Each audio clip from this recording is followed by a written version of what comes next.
Muy bien, hermanos. Buenos días a todos. Espero que estéis bien. Me alegra poder veros a todos. Antonio, también me alegro mucho de verte, que hacía tiempo que no te íbamos por la iglesia y todos bienvenidos a este lugar y esperamos con la ayuda del Señor que nos bendiga en esta mañana con su palabra. Así que os quiero invitar a que abráis vuestras Biblias en este capítulo 10 del Evangelio de Marcos. Creo que ya hace casi 2 meses que no tenemos la oportunidad de ir a este Evangelio, pero es verdad que cuando comencé a preparar este mensaje, hay algo que me llamaba la atención y le preguntaba al Señor, ¿por qué de nuevo me vuelves a hablar sobre este tema, ¿no? El tema principal de este pasaje es acerca del servicio.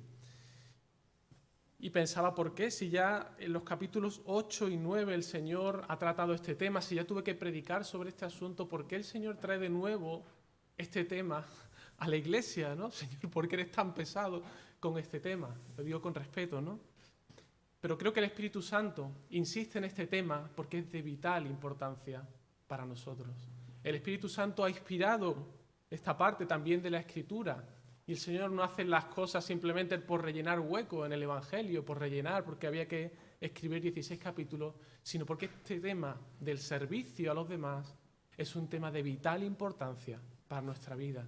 Es de vital importancia que entendamos que el corazón del Evangelio tiene que ver con esto. Y de hecho este pasaje tiene el versículo resumen y clave de todo el Evangelio de Marcos, y es que el Señor Jesús no vino para ser servido, sino que vino para servir y dar su vida en rescate por muchos. Así que estamos ya al final del capítulo 10. El Señor sabe que su final está muy cerca. Él es consciente de que va a ir a dar su vida a Jerusalén. De hecho, a partir del capítulo 11, entramos de lleno en la última semana del ministerio de Jesús antes de su muerte. Así que el Señor sabe que las cosas se van a empezar a poner muy feas a partir de ahora. Y no es que hasta aquí el ministerio de Jesús haya sido un camino de rosas, lo hemos visto, como Él ha estado sirviendo desde un principio, ha estado predicando el Evangelio a toda persona, anunciando la venida del reino, declarando que Él es el Mesías, el enviado por Dios para traer salvación y perdón de los pecados. Y Él desde un principio ha estado trabajando y sirviendo de una manera incansable. Él ha traído sanidad a muchísimas personas, al endemoniado allí en la sinagoga de Capernaum, si recordáis, la suegra de Pedro que la sanó de la fiebre, la curación de aquel paralítico que fue descolgado del techo, el hombre de la mano seca, ¿os acordáis? El endemoniado gadareno.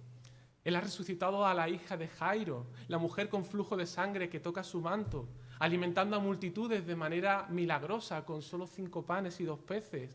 La mujer sirofenicia, un sordomudo, muchísima gente fue sanada por el Señor. Y allí por donde Él pasaba, las multitudes se acercaban a Él. Ya sabéis, donde reparten algo gratis, allí está toda la gente, ¿verdad? Buscando para ver si pueden recibir algo. Las multitudes insaciables de recibir de parte de Jesús. Ellas siempre están dispuestas a que le den. Y cuando leía con detenimiento y recordaba lo que hemos visto hasta aquí en el Evangelio de Marcos, cómo va relatando lo que el Señor va haciendo, a mí casi me entraba agobio, hermano, de verdad. Jesús, después de un día duro y muy largo de estar enseñando a multitudes, de sanar a cientos de personas, va con sus discípulos al otro lado del mar de Galilea y lo que se encuentra es otro problema que atender. Otra persona que necesita ser sanada. Y de nuevo, el Señor dispuesto a servir. Y cuando se marcha del otro lado de Galilea y vuelve de nuevo al otro lado, ¿qué es lo que se encuentra? De nuevo, una multitud que le busca, que quiere escuchar las palabras de Jesús y también presentar sus problemas delante de Él para ser atendidos. Y mientras está enseñando, vienes algunos que le interrumpen con una urgencia mayor. ¿Os acordáis? La hija de Jairo, ¿verdad? Y cuando va camino a la hija de Jairo, por el camino una mujer le toca el manto porque también necesita sanidad. Y el Señor se detiene también con esta mujer. ¡Uf! ¡Qué agobio! Cuando leía esto, casi que te sentía un agobio interior. Y hermano, ¿no llama algo la atención en Jesús? Hay 2 cosas que destacan porque no las menciona Marcos en todo el Evangelio. ¿Quién se preocupa por Jesús? ¿Alguien ha pensado en que el maestro necesita descanso? Él es Dios, pero es hombre también. Él se cansa también. ¿Alguien tiene la sensibilidad suficiente para darle espacio al Señor, para darle un huequecito para que él se pueda relajar y descansar? ¿Alguien le ha propuesto que se tome unos días de vacaciones al Señor? Nadie se preocupa por el bienestar de Jesús. Y lo segundo que me llamaba la atención en todo el relato del Evangelio, porque Marcos no lo menciona, es que Jesús jamás se quejó. Jamás se quejó. No vemos en todo el relato del Evangelio salir una sola palabra de queja por parte de Jesús hacia las multitudes. Jamás. Lo que sí vemos es a Jesús indignado, eso sí. Lo vemos indignados contra los fariseos, cuando estos fariseos estaban imponiendo cargas pesadas sobre la gente. Cuando estos fariseos, en vez de guiar al pueblo hacia el mensaje del Evangelio, estaban llevándolos a un falso evangelio legalista, cargando sus vidas con mandamientos de hombres que el Señor no había mandado. Pero fijaos, el Señor jamás se indignó ni se quejó por estar sirviendo sin descanso. Y a veces sin recibir ni siquiera un gracias. Él jamás se quejó por no haber recibido un reconocimiento por su servicio o por sentirse querido. Jamás vamos a ver a Jesús quejándose de eso. Y hermanos, motivos tenía de sobra, os lo aseguro. Jesús hasta ahora ha estado sirviendo sin descanso, entregándose a los demás sin reservas. Y lo que ha recibido hasta ahora es bien o el dame, quiero más.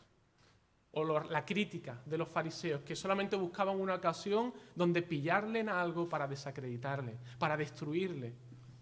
Y encima también la incomprensión de los discípulos, que no se enteran de la misa a la mitad. Jesús sabe que la misión que le ha sido encomendada por su Padre está llegando a su fin. Quedan pocos días para que Él tenga que entregar su vida en aquella cruz. Y si ha sido bastante fea toda la ingratitud que hasta ahora ha recibido, Él sabe que lo que viene, lo que se acerca, va a ser mucho más feo. Así que en este contexto, fijaos lo que Marcos nos dice en el versículo 32. Dice que Jesús iba por el camino subiendo a Jerusalén y Jesús iba adelante. Jesús viene de Perea del Norte y tiene que subir a Jerusalén, aunque en realidad da igual de dónde vengas, ¿no? Lo que sabéis un poco la geografía en Jerusalén o habéis estado allí, sabéis que ir a Jerusalén es subir, porque vengas de donde vengas, tienes que subir, porque está situada en la altura, está encima de una montaña. Pero lo que más creo que cuesta a Jesús no es tanto la cuesta física que Él tiene que subir para ir a Jerusalén, sino sobre todo la cuesta emocional y espiritual que Él tiene que hacer frente. Jesús sabe que Él no va de fiesta a Jerusalén. Él no va de turismo a darse un paseíto por el huerto de Getsemaní, tampoco va de senderismo por el Monte de los Olivos, ni tampoco Él va a ir a hacer una visita guiada en el templo de Jerusalén, que por cierto fue restaurado hace poco, en aquel tiempo, por Herodes el Grande, pero Jesús no va a ver esas novedades. Él va a Jerusalén a darse sin medida. Él va a culminar una obra de entrega total, una obra que el Señor le ha encomendado, dar su propia vida, la vida del justo, del que siempre da, del que está sirviendo, para rescatar a pecadores ingratos que lo único que merecen es la ira de Dios.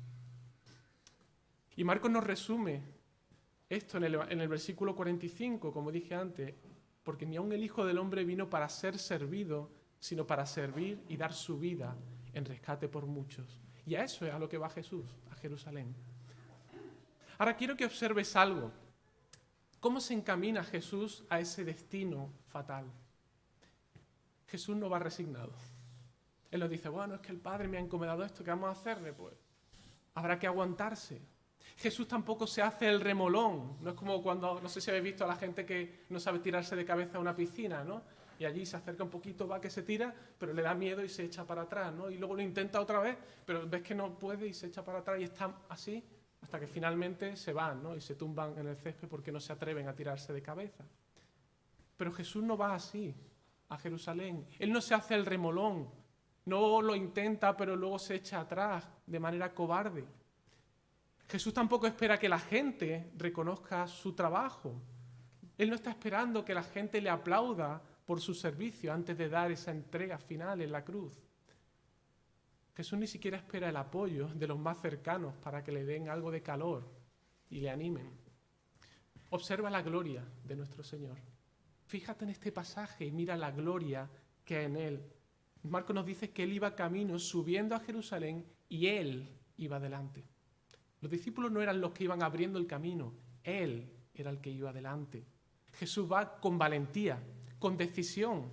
Él se ha sometido de manera voluntaria al designio del Padre para él. Y él sabe el infierno que le espera por delante. Él no es que vaya de manera ignorante, sin saber a lo que va a Jerusalén. Pero ahí lo tenemos, el primero, sin excusas, sin reservas, sin miedo. Jesús va el primero a someterse a la voluntad del Padre y a servir a los demás, entregando su propia vida a la muerte.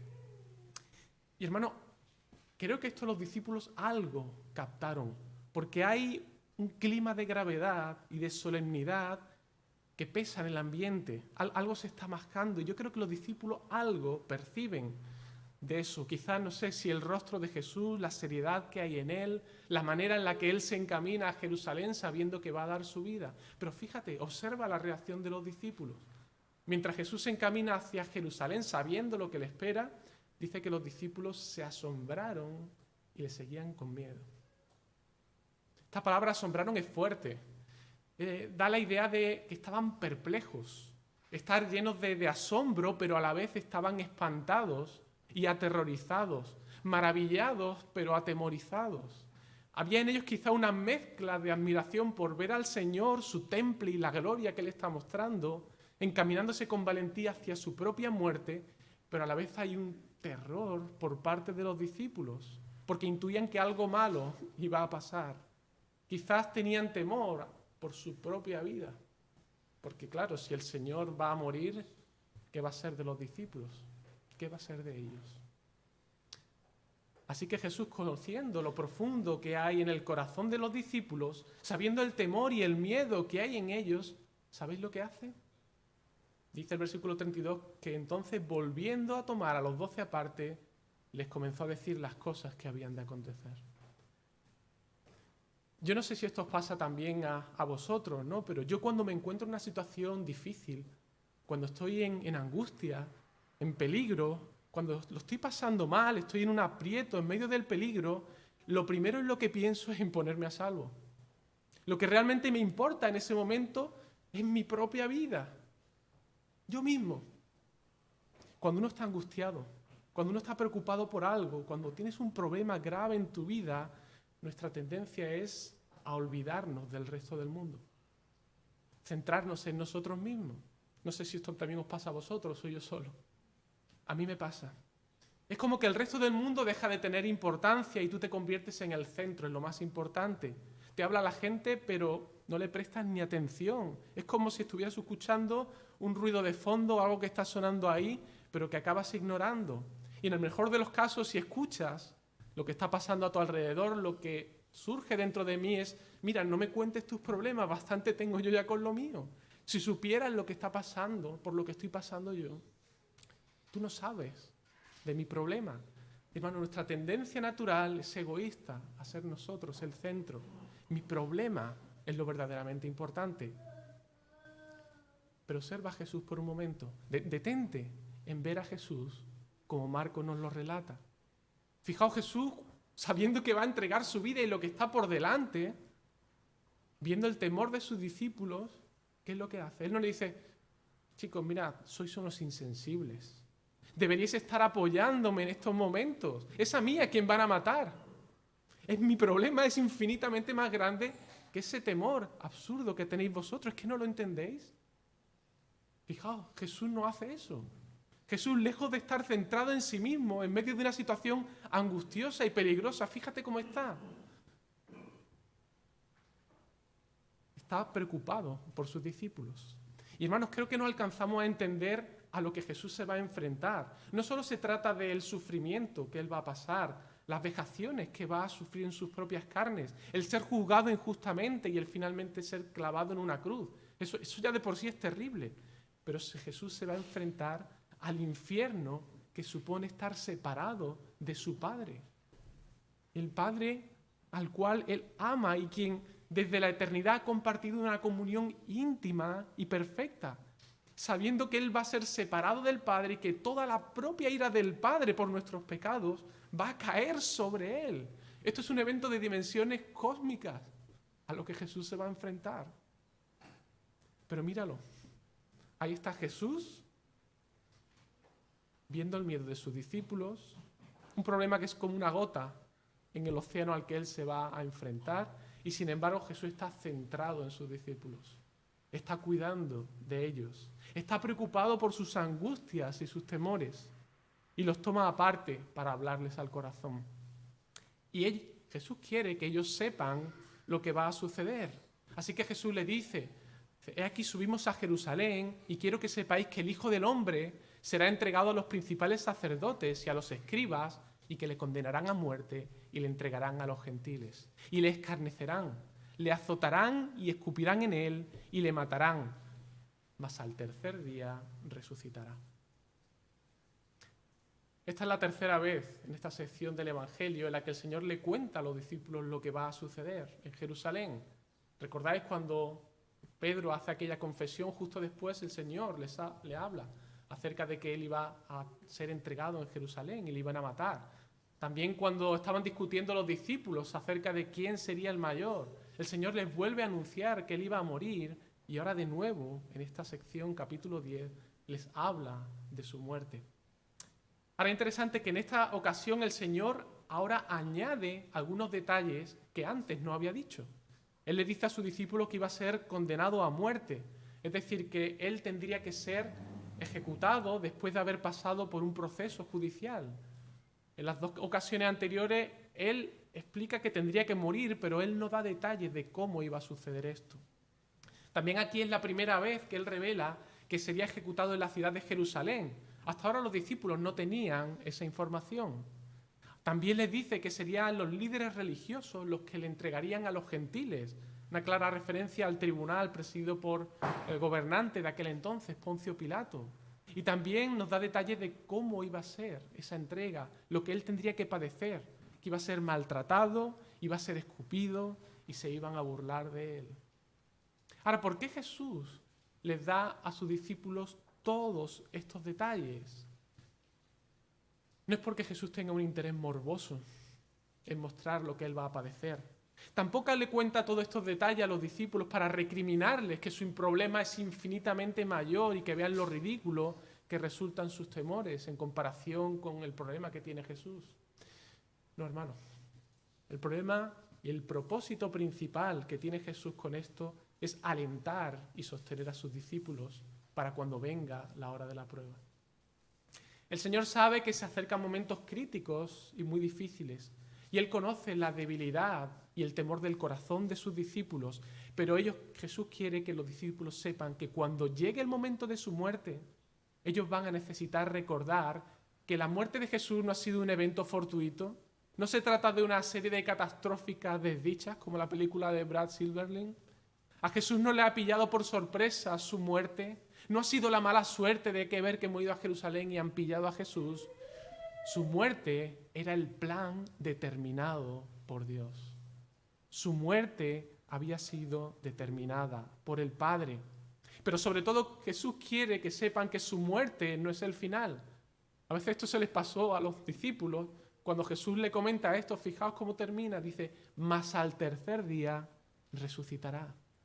Jesús quiere que sepan sus discípulos que sí, Él va a entregar su vida, pero ese no es el final. Él va a resucitar. Hermanos, para alcanzar la gloria, el Señor quiere dejar esto claro a sus discípulos. Para alcanzar la gloria es necesario primero la cruz. No hay gloria sin cruz. Este principio tenemos que grabárnoslos a fuego en nuestros corazones. Por eso el Señor le enseñó a sus discípulos para que al seguirle a Él debían primeramente, según le había dicho antes, tomar su cruz y seguirle. Si queremos ser discípulos de Jesús, lo primero que debemos hacer es negarnos a nosotros mismos primero. Dejar de mirarnos el ombligo. Dejar de ser nosotros el centro, mi problema, cómo me siento, cómo me tratan los demás. Y empezar a mirar afuera. ¿Cómo puedo servir a mi hermano? ¿Cómo puedo bendecir al que tiene necesidad? Mira a Jesús. Él no está pensando en sí mismo, en medio de las dificultades, sabiendo que su muerte se acerca y ahí le tienes. Está pastoreando a sus discípulos, les está protegiendo, les está cuidando. Jesús es ese siervo útil que se está dando a sus discípulos porque desea su bien, porque el Señor quiere asegurar la fe de sus discípulos. ¿No es glorioso nuestro Señor? ¿No veis la gloria que hay en Él? ¿No es precioso verlo sirviendo de esta manera? Y hermanos, si yo hubiera estado en el lugar de Jesús, seguramente ni siquiera me hubiera enfrentado a la cuesta de subir a Jerusalén. Estaría seguramente escondido en alguna casa esperando a que todo este tema pasase de largo. Pero aun en el improbable caso de que me hubiese encaminado a Jerusalén, lo último en lo que hubiera pensado es en servir, en ministrar a los demás sabiendo a lo que me tendría que enfrentar. A mí me resulta muy fácil olvidarme de los demás cuando hay miedos, cuando hay temores en mi vida, cuando el peligro me está acercando a mi alrededor. En ese momento lo único en lo que puedo pensar es en mi propia angustia y tiendo a aislarme, a centrarme en mí mismo, en mi propio dolor, en mi propia soledad, en mi desconcierto de lo que está pasando, en mis historias. ¿No te pasa a ti lo mismo? ¿O soy yo solo? Pero mira a Jesús. ¿Veis la gloria que hay en Él? Él es infinitamente mejor que yo.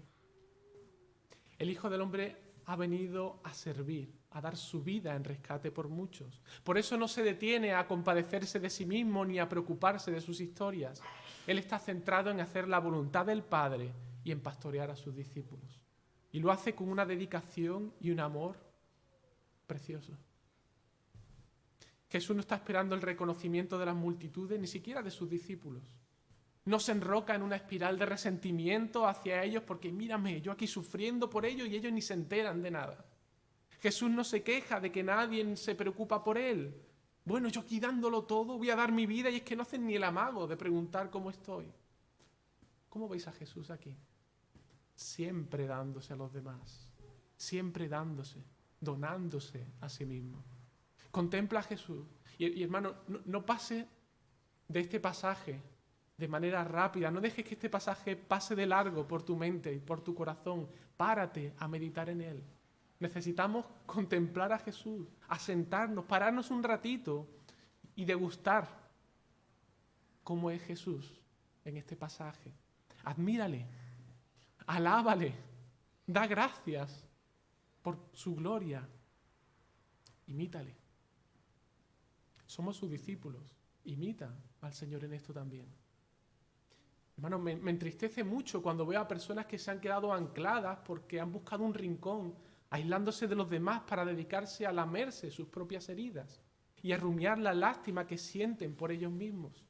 Están siempre quejándose, reclamando que deben ser otros los que vengan a Él. Deben ser otros los que se preocupen por Él. Deben ser los demás los que deben llamarle. Siempre tienen cerca de su mano una larga lista de lo que los otros deberían estar haciendo por Él, siempre quejándose de los otros. Y hermanos, vivir de esa manera es muy peligroso y muy triste. Porque cuando entras en ese ciclo de autoconmiseración y de autolástima, puede llegar a ser un pozo muy profundo del que es muy difícil salir. Tengamos cuidado porque nadie está libre. En mayor o menor medida, creo que todos hemos estado dentro de ese ciclo autodestructivo. Tengo muchos problemas, hay muchas angustias en mi vida, mi familia no me entiende, los hermanos no tienen ni idea de por todo lo que estoy pasando, tengo muchas necesidades y nadie me llama, me han tratado de manera injusta, nadie se acuerda de mí. Hermano, si estás en ese pozo, sal de ahí. Sal de ahí porque allí no hay vida. Allí lo único que hay es muerte. Y es cierto que a lo mejor los demás se han comportado contigo de una manera insensible. No te digo que no. Es posible que hayas sufrido injusticias. Claro que sí. No digo que no sea real tu dolor, pero sal de ese pozo, porque en ese pozo no hay vida. Contempla a Jesús. Contempla al Señor. Bucea en la gloria del Hijo de Dios que estuvo dispuesto a sufrir y a entregarse de una manera incondicional por ti. ¿Quieres salir de ese pozo? Mira a Jesús. Párate un rato, siéntate y contémplale a Él. Deleítate en su gloria hasta que tu corazón se quebrante. Adórale. Admírale. Fíjate en su entrega y en su servicio a los demás. Imítale. Porque allí es donde hay verdadero gozo y donde hay verdadera vida. Ahora nuestro pasaje continúa. Jesús está caminando de manera decidida hacia Jerusalén. Él va a dar su vida en rescate por muchos y de camino está pensando en sus discípulos y está entreteniéndose con ellos, enseñándoles y pastoreándoles. Ahora, ¿cuál debería haber sido la respuesta de los discípulos al Señor? ¿Qué es lo que pegaría hacer en estos momentos? No sé, una palabra de ánimo al Señor, un gracias Maestro por enseñarnos estas verdades, gracias por la entrega que vas a hacer por nosotros, gracias por tu amor, una alabanza al Señor, no sé, que le lavasen los pies, que le diesen y le preparasen una buena cena para que pudiera descansar antes de enfrentar esa última semana de ministerio. No sé, quizás todas estas cosas, algunas de ellas o todas o más. Pero fijaos qué hacen los discípulos. Versículo 35. Dice, entonces Jacobo y Juan, hijos de Zebedeo, se le acercaron diciendo, Maestro, querríamos que nos hagas lo que te pidiéramos. ¿Cómo te quedas? Vaya cara, vaya jeta las de Juan y Jacobo. Básicamente le están pidiendo un cheque en blanco a Jesús. Esto me recordaba como a veces nuestros hijos, ¿no? A veces, alguna vez Dani o Leo me lo han dicho, ¿no? Se acerca y, papá, dime que sí. Vale, hijo, ¿pero a qué? No, tú dime que sí. Y después ya te digo lo que quiero, ¿verdad? Cuando nuestros hijos hacen eso, ellos saben que quizá lo que van a pedir no es demasiado bueno, o quieren salirse con la suya y atraparte en el compromiso para que luego no puedas retractarse de su deseo, ¿no? Y hermano, lo peor que podría hacer yo como padre es decirle que sí a todo lo que mi hijo me pide, porque muchas veces los hijos no saben lo que les conviene. Y yo como padre amo a mi hijo y debo cuidar de darles lo que necesitan y no lo que me piden. Hermanos, el Señor nos ama mucho más de lo que yo amo a mis hijos. Él es infinitamente más sabio que yo. Así que Jesús nunca va a dar un cheque en blanco a nadie. Él no es el genio de la lámpara maravillosa que está aquí para concederte tus 3 deseos. Jesús vino para hacer la voluntad del Padre. Y por tanto Él está sujeto a la agenda del Padre, no la de sus discípulos. Él no actúa de una manera independiente al Padre. Él nunca va a prestarse a conceder los deseos de tu corazón egoísta, que muchas veces tienen como objeto únicamente nuestros intereses personales. Así que Jesús les replica con otra pregunta. Juan, Jacobo, ¿qué queréis que os haga? Yo creo que Jesús sabía lo que había en el corazón de Juan y Jacobo, pero quiere que lo expresen verbalmente porque de nuevo quiere mostrarle la mezquindad que hay en sus propios corazones. Él los ama y quiere corregirles. Así que Juan y Jacobo le dicen al Señor, concédenos que en tu gloria nos sentemos el uno a tu derecha y el otro a tu izquierda. ¿Podéis ver el contraste?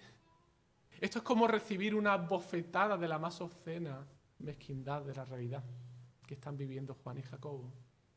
Pensad por un momento, Dios hecho hombre, el creador del universo, el rey de reyes, remangado hasta los topes, sirviéndose y dándose de una manera absoluta, y Juan y Jacobo de vacaciones, pidiendo un puestecito de honor al Señor. ¿No resulta grotesca esta escena? ¿No resulta insultante? Es la 3ª vez que Jesús les habla de su muerte. Ya les ha hablado hace poco de la necesidad de tomar su cruz, de que no hay gloria sin sufrimiento, pero hermano, ellos siguen con el chip de buscar puestos de grandeza, puestos de honor, ser el centro de atención. Buscan la grandeza al estilo del mundo. Aún no han entendido cuáles son los valores del reino de Dios. Y bueno, ¿qué me decís de los otros 10? ¿Son mejores que Juan y Jacobo? No son mejores, quizás son más lentos. Pero fijaos, en sus corazones tienen la misma ambición de Juan y Jacobo. Nos dice que cuando los discípulos escucharon la petición de Juan y Jacobo, se enteraron de lo que tramaban. Dice que comenzaron a enojarse contra Jacobo y contra Juan. Y su reacción les delata. Ellos reaccionan con enfado, pero ¿sabes por qué? Porque están ambicionando exactamente lo mismo que Juan y Jacobo, un puesto de honor. Ellos no están apenados por ver la mezquindad del corazón de Juan y Jacobo, no se están lamentando al ver eso, y desean que se arrepienta y ellos pudieran ser restaurados a una vida de servicio y de gozo. No. Ellos están enfadados porque se le han adelantado, porque ellos ambicionan lo mismo y alguien ha venido antes a hacer esa petición. Es la rabia de haber llegado tarde. Así que la pelea está servida. Tonto el último. A ver quién puede llegar primero a tener ese puestecito de honor. Hermanos, cuando vivimos de esta manera, la guerra está servida. Es imposible la paz en un ambiente de competitividad por tener la preeminencia sobre el otro. Es imposible la armonía en una iglesia, en una congregación, cuando todo el mundo está ambicionando ser el centro de atención, el destacar sobre el otro, cuando todos están buscando el reconocimiento, cuando todos están buscando el ser atendidos por los demás. Es terrible una iglesia que siempre vive en el espíritu de dame, dame, dame. Proverbios 30:15 dice, la sanguijuela tiene 2 hijas que dicen, dame, dame. ¿Veis la imagen? Una sanguijuela, solamente absorber. Dame, dame, dame. El espíritu del dame, dame que nunca se sacia de recibir. Cuando vivimos en ese espíritu de sanguijuela, nunca va a haber paz en nuestros corazones. Y hermanos, creo que no somos tan diferentes a los 12. El pecado que aún hay en nosotros se manifiesta de múltiples maneras. Tendemos a ser competitivos. Nos gusta a veces compararnos con el de al lado, criticar al otro, descalificamos al que consideramos inferior, pero envidiamos al que tiene más que nosotros. Piensa en esto, ¿cómo te sienta el éxito de otro? Piénsalo en lo profundo de tu corazón. Cuando el otro es encumbrado y no eres tú el encumbrado. Cuando le va bien a tu prójimo y tú no tienes tanto éxito. Cuando promocionan al compañero de trabajo que encima entró después que tú. Yo llevo aquí mucho tiempo, ¿y por qué le han tenido que ascender a él? Y de mí nadie se acuerda. Somos muy rápidos para calcular lo que los demás nos deben a nosotros, pero muy lentos en pensar lo que nosotros podríamos dar y en cómo bendecir a otros. Y a veces luchamos por ambiciones egoístas, y eso es el fin de la paz y del gozo en tu corazón. Pero mira de nuevo a Jesús. Detente de nuevo por un momento y contempla su gloria. Mira a Jesús subiendo la cuesta hacia Jerusalén, entregándose de manera incondicional, dándose a sí mismo. Y mira a Juan y Jacobo, peleando por un puestecito de honor. Y es por eso que Jesús les pregunta, cuando le hacen esa petición, dice, ¿no sabéis lo que pedís? ¿Podéis beber del vaso que yo bebo y ser bautizados con el bautismo con que yo soy bautizado? En otras palabras, Jesús le está diciendo, buscáis gloria y honor, pero no hay gloria sin cruz. ¿Estáis dispuestos a tomar la cruz que yo voy a tomar? ¿Estáis dispuestos a eso? ¿Y sabéis lo que le responde Juan y Jacobo? Podemos. Le dicen a Jesús, podemos. Yo creo que estaban tan absortos en su deseo de ambicionar honores que ni siquiera escucharon la pregunta del Señor.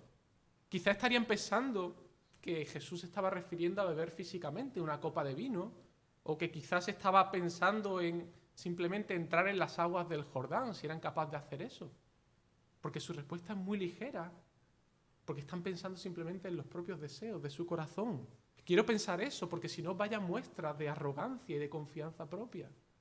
Y lo digo porque solamente 4 capítulos más adelante, cuando el Señor viene a por él y le apresan en el huerto de Getsemaní, Marcos nos dice en el capítulo 14:50 que en aquel momento, cuando Jesús es apresado, dice que todos, incluidos Juan y Jacobo, todos los discípulos, dejándole, huyeron.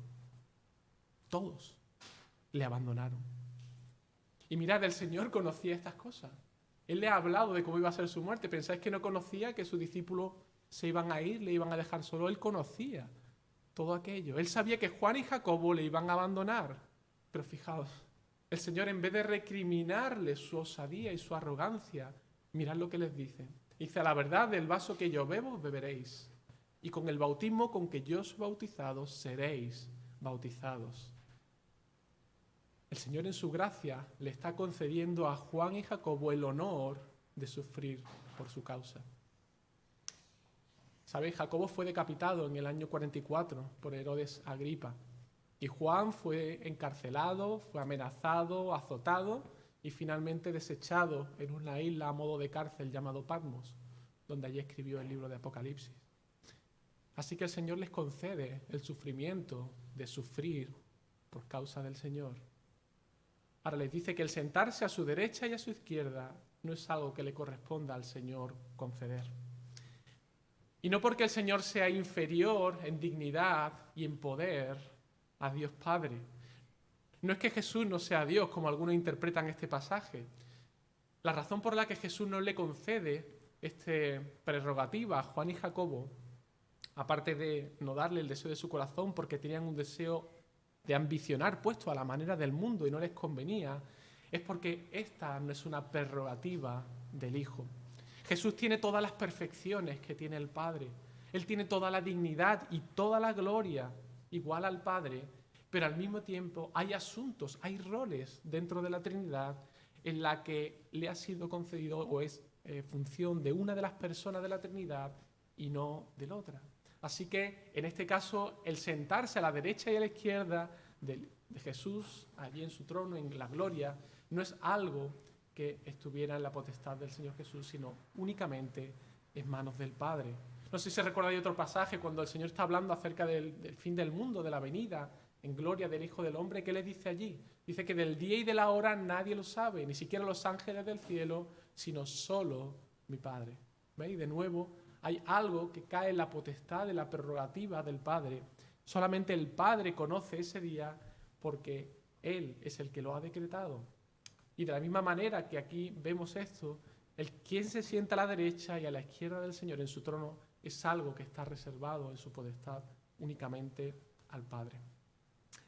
Así que el deseo de Juan y Jacobo no se puede cumplir. Pero hermanos, allí está la pelea servida. Ahí están Juan y Jacobo con esa petición y ahí están los 10, el resto, viendo aquella petición y ambicionando lo mismo. Y la pelea está servida. Es por eso que Jesús llama a todos los discípulos. Y fijaos lo que les dice. Dice, sabéis que los que son tenidos por gobernantes de las naciones se enseñorean de ellas y sus grandes ejercen sobre ellas potestad. Pero no será así entre vosotros, sino que el que quiera hacerse grande entre vosotros será vuestro servidor, y el que de vosotros quiera ser el primero será el siervo de todos, porque el Hijo del Hombre no vino para ser servido, sino para servir y para dar su vida en rescate por muchos. En otras palabras, Jesús le está diciendo a sus discípulos, cambiad el chip, cambiad vuestra manera de pensar, dejad de pensar como piensa el mundo.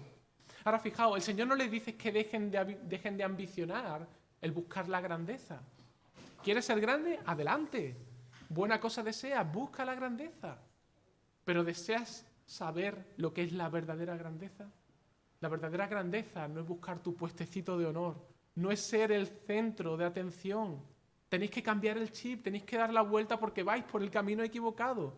Lo que estáis pensando vosotros que es grandeza en realidad es mezquindad, es muerte. La verdadera grandeza consiste en entregarse, en darse, en desgastarse por los demás para la gloria de Dios. Ser grande es amar como Jesús amó. Y ojo, cuidado, aquí podemos caer en una trampa. No veas el servir a los demás como una fase temporal por la que tienes que pasar para que en un futuro puedas alcanzar la grandeza. Algunos lo ven así, ¿no? Tengo que pasar, sufrir un poquito y luego tendré mi recompensa. Hermano, esa es la manera de pensar del mundo. Como el que está en un trabajo y dice, bueno, voy a un trabajo y lo voy a pasar mal, voy a tener que hacer de todo porque sé que después de unos años que pasará y entonces viviré en la gloria cuando sea el jefe de la empresa, ¿no? Hermano, esa es la manera de pensar del mundo. Sufro un poquito para después tener mi recompensa. Pero vivir una vida de servicio no es el primer peldaño para la grandeza, es la esencia de la grandeza. Es la esencia para tener una vida de gozo pleno, porque nuestro Dios es así. Él se entrega de manera completa. Así que el servicio y la entrega no es un paso previo, es la misma esencia de la grandeza y de una vida plena y de gozo. Cuando lleguemos al cielo, ¿sabéis lo que vamos a estar haciendo allí en el cielo? Vamos a estar sirviendo. Vamos a estar sirviendo. Y no lo estaremos haciendo a regañadientes, sino que estaremos pletóricos de gozo en el Señor. Esto es algo que necesitamos grabarnos en nuestros corazones. Dios nos está invitando a vivir desde ya esta vida plena de gozo. El mismo tipo de vida o de danza, como decía C.S. Lewis, ¿no?, que la misma Trinidad ha estado experimentando desde siempre. El Hijo que sirve al Padre, el Padre que honra al Hijo. Entrega mutua, servicio mutuo, amor por el otro. Ese es el tipo de vida a la que el Señor nos está invitando esta mañana a ti y a mí. Y podemos empezar a disfrutarla ahora. ¿Quieres probar? Alguno me podrá decir, bueno, sí, Juan Pablo, pero es que esto es un ideal imposible de alcanzar. Jesús es Dios y Él sí podía hacerlo, pero yo no puedo.